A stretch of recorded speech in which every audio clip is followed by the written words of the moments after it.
ঘটনাটা গতকালকে বিকাল 2:30 থেকে 3টার মধ্যেই আমার ভাতিজা জিয়াউর রহমান কলেজে পড়ে 19 বছর।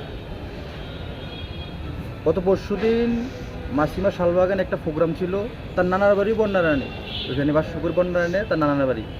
তো ওই প্রোগ্রাম উপলক্ষে নানার বাড়িতে গিয়েছিল। যাওয়ার পরে কালকে তার প্রাইভেট ছিল, দুপুরবেলা সুনমরা আসছে প্রাইভেট পড়ার জন্য, কলেজ স্টুডেন্ট। প্রাইভেট শেষ করে বন্ধুবান্ধবের সাথে কথা বলে ওর মা ছিল নানার বাড়িতে যে বাসপুকুরে, আমার মাকে আনার জন্য ওইখানে যায়।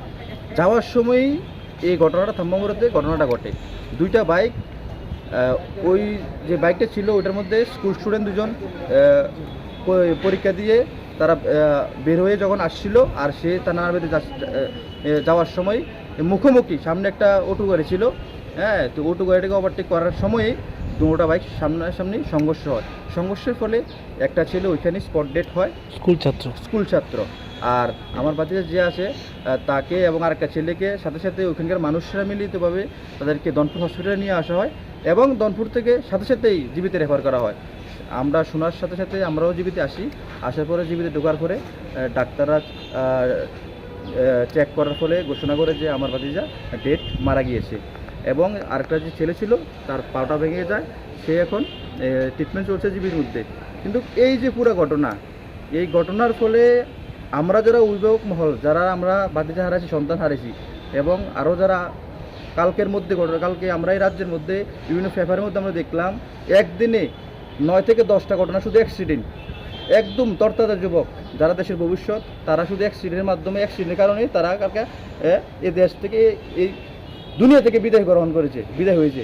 কিন্তু আমরা অভিভাবক মহল, দেশের নাগরিক হিসেবে, রাজ্যের নাগরিক হিসেবে আমরা সরকারের কাছে আবেদন জানাই যে বর্তমান সময়ে এই রাজ্যের মধ্যে দুটো জিনিস সবচেয়ে ক্ষতিকারক। এক, এই যে যানবাহনের অ্যাক্সিডেন্ট, বাইক গাড়ি। দুই হলো নেশার রমরমা। নেশার ফলে দেশের যুব সমাজ যেভাবে ধ্বংসের পথে যাইতেছে, প্রত্যেকদিন চুরি ডাকাতি, দর্শন, খুন, সন্ত্রাস, সবগুলোর বেশি একমাত্র নেশা।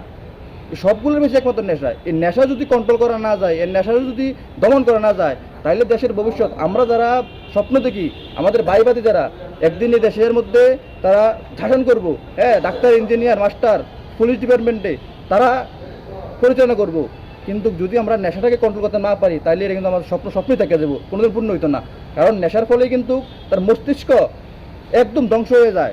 রাত্রকে দিন মনে করে, দিনকে রাত্র মনে করে, হ্যাঁ, একদম তার পাগল অবস্থা হয়ে যায়। তো এই নেশাকে কন্ট্রোল করার জন্য যাতে প্রয়োজনীয় উদ্যোগ গ্রহণ করা হয়। আর দ্বিতীয়ত, এই যে ছোট বয়সী, হ্যাঁ, যারা কলেজে পড়ে, স্কুলে পড়ে, তারা যে বাইক চালায়, তাদেরকে যে জায়গাগুলো অ্যাক্সিডেন্টের চিহ্নিত করে যে জায়গাগুলো হয়, সেগুলোর মধ্যে যাতে চাবিকের ব্যবস্থা করা হয়, পুলিশ যাতে দেওয়া হয়, যাতে এই অকাল অ্যাক্সিডেন্ট করে সেটা আমাদের মা বাবাদের কোল যাতে খালি না হয়, দেশের সম্পদ যাতে নষ্ট না হয়।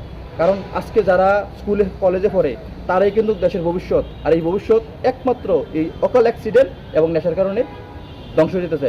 আর তার সাথে আমাদের এই একটা হসপিটাল, জিবি হসপিটাল, আমরা কালকে রাত্রের থেকে জিবি হসপিটালে বিভিন্ন জায়গায় ঘুরতে আসি, বিভিন্ন দেখতে আসি। জিবি হসপিটাল, হ্যাঁ, গরিব মানুষ, যে মানুষ দিনে এনে দিনে খায়, তাদের আশ্রয়স্থল জিবি হসপিটাল। তারা বড় হসপিটাল যেতে পারে না টাকার লেগে, এখানে আসে সরকারিভাবে ট্রিটমেন্ট করার জন্য।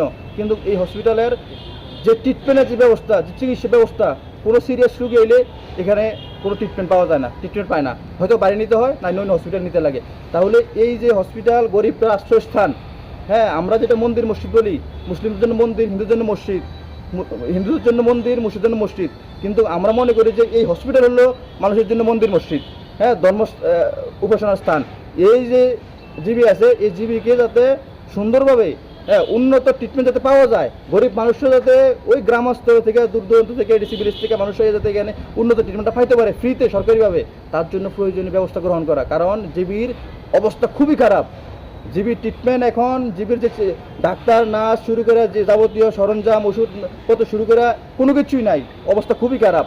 আমরা ঢোকার পরেও দেখেছি শরীর ট্রিটমেন্ট পাইতেছে না সবাই। হ্যাঁ, এই জিনিসটা যাতে আগামী দিনে দূর করে সেরা দেশের মানুষ, রাজ্যের মানুষ যাতে সুচিকিৎসাটা পায়, তার জন্য ব্যবস্থা গ্রহণ করা। আমরা আবারও তবে জানাবো, এই জীবিকা উন্নত করা, হ্যাঁ, এই যে অকাল দুর্ঘটনা হইতেছে এগুলোকে রোধ করা, এবং যে নেশা রমরমা চলতেছে সেগুলোকে বন্ধ করা। এই তিনটা জিনিস যাতে অতি সত্বর দেশের রাজ্য সরকার যাতে সেই জিনিসটাকে নজরে এনে সেটা এগুলো যাতে পরিবর্তন করা হয় তার দাবি আমরা জানাই।